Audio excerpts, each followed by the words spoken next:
Aspirasi, balik lagi di Aspirasi Podcast. Kali ini barengan sama Alfi dan Viva. Nah Sobat Aspirasi, tentunya kalau di Aspirasi Podcast itu kita selalu mendatangkan narasumber yang pastinya inspiratif dan kece sekali. Fun fact ya Sobat Aspirasi, Alfi menemukan narasumber kita pada pagi hari ini itu pas Alfi lagi scroll TikTok gitu kan. Terus nemuin nih, ada salah satu konten TikTok yang menurut Alfi itu kayak menarik kali ya kalau kita sharing ke Sobat Aspirasi. Tentu sedikit tentang beliau ini ya. Sobat Aspirasi merupakan seorang mawapres di Mawapres Nasional ya di tahun 2024. Jadi without any further ado, langsung aja kita sambut.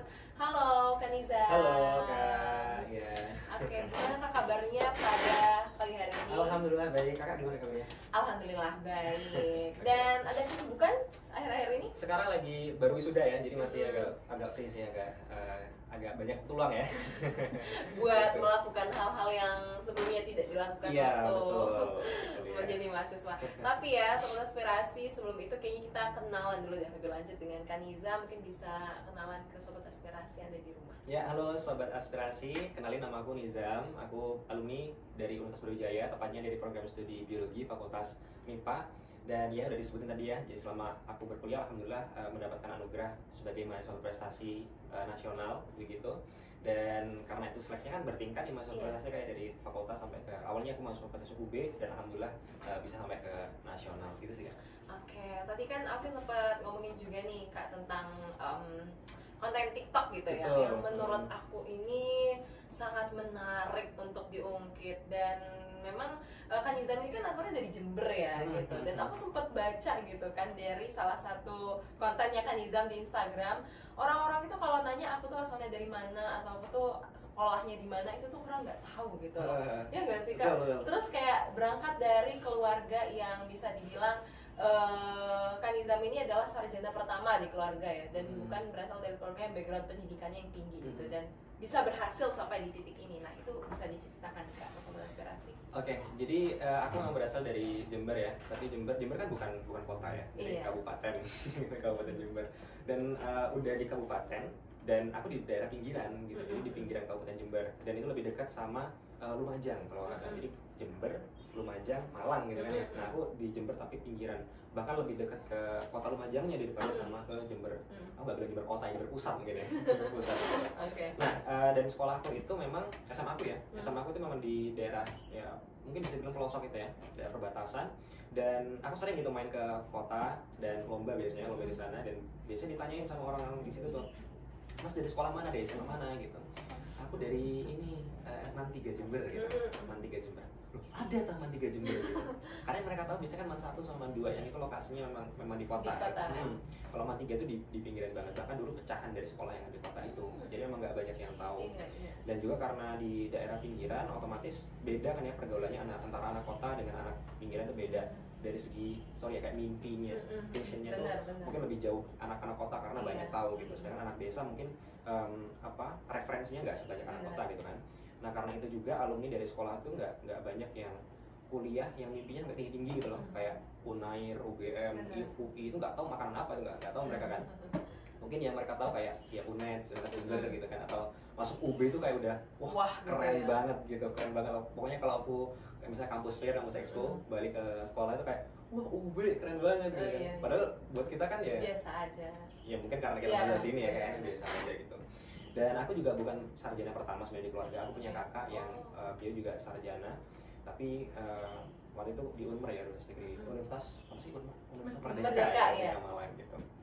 Dan memang kedua orang tuaku mereka nggak pernah kuliah, nggak pernah mencicipi bangku kuliah, cuma lulus SMA. Kebetulan SMA-nya juga dari SMA yang sama dari aku, gitu kan. Dan mereka juga nggak punya background yang seperti aku gitu, maksudnya kayak sains atau gimana gitu. Mereka ya bapakku seorang kuli bangunan, jadi nggak tahu tuh sama lab atau apa, nggak apa sekali. Ibuku juga seperti itu gitu, ibuku ibu rumah tangga biasa gitu. Jadi memang kalau bisa dibilang yang mengantarkan aku sampai ke titik ini, yang pertama memang dorongan dari orang tua, karena mereka nggak tahu sama apa yang aku lakukan, akhirnya mereka cuma bisa support doang gitu loh. Mereka nggak tahu nggak sih kalau misalnya ada anak yang kamu harus kuliah sini jurusan ini gitu.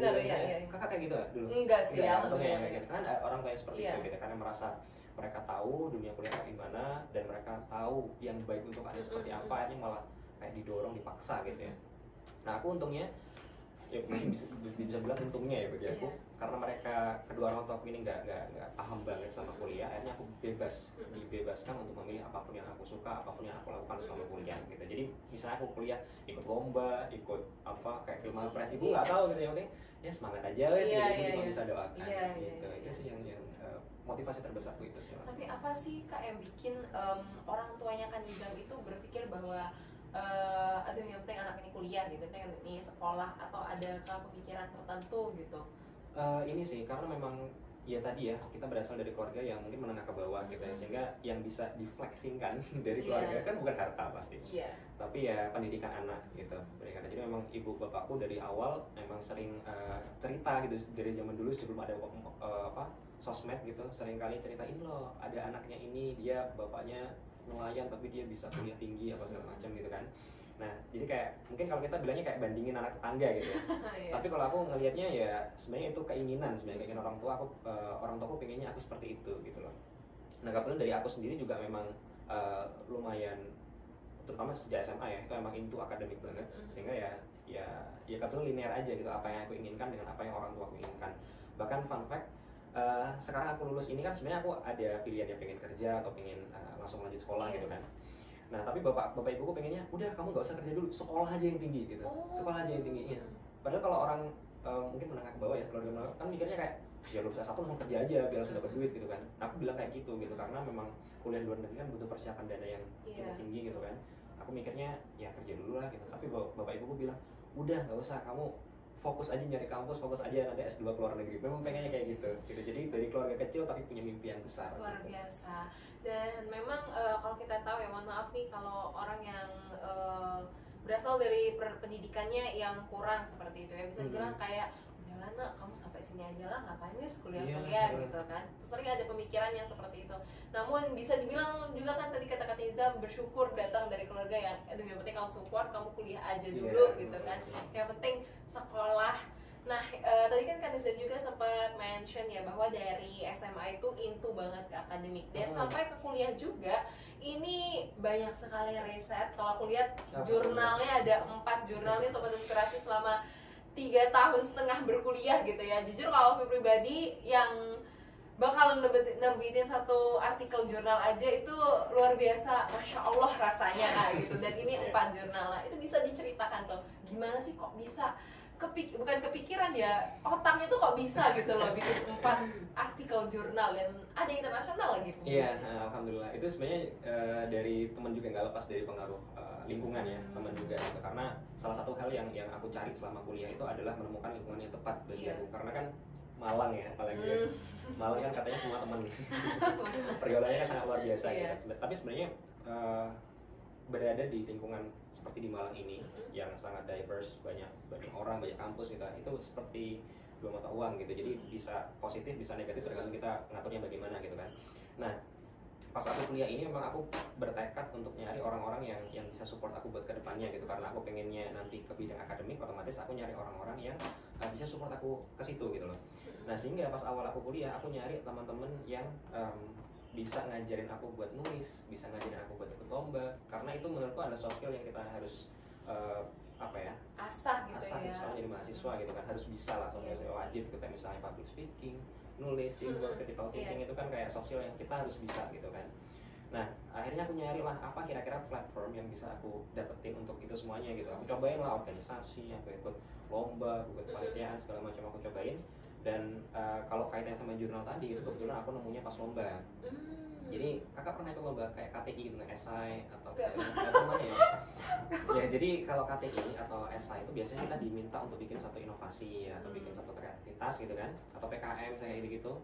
Itu kan akhirnya outputnya adalah suatu tulisan karya ilmiah. Nah itu tulisan itu biasanya kita lombakan, kita presentasikan kepada dewan juri segala macam, kemudian biasanya menang selesai gitu kan. Nah kalau aku tulisannya, kalau menang selesai kan sayang ya. Jadi dilanjutkan. Sedangkan itu kayak hasil penelitian, hasil apa segala macam gitu kan, hasil diskusi lah, hasil brainstorming sama temen, dan punya nilai kebaruan, nilai punya inovasi, kreativitas. Akhirnya waktu aku semester 3 kalau nggak salah pertama kali, itu aku iseng lah coba untuk ajuin buat publikasi gitu, artikel bekas lomba tadi. Pertama waktu itu aku coba untuk publikasikan di jurnal. Biasanya kan setiap prodi ada jurnalnya sendiri. Nah, cobalah dari internal dulu, dari prodiko dulu, dan ternyata accepted gitu. Dan dari situ akhirnya keterusan gitu buat nulis dan akhirnya bisa publish 4 jurnal selama 3 tahun gitu sih Kak.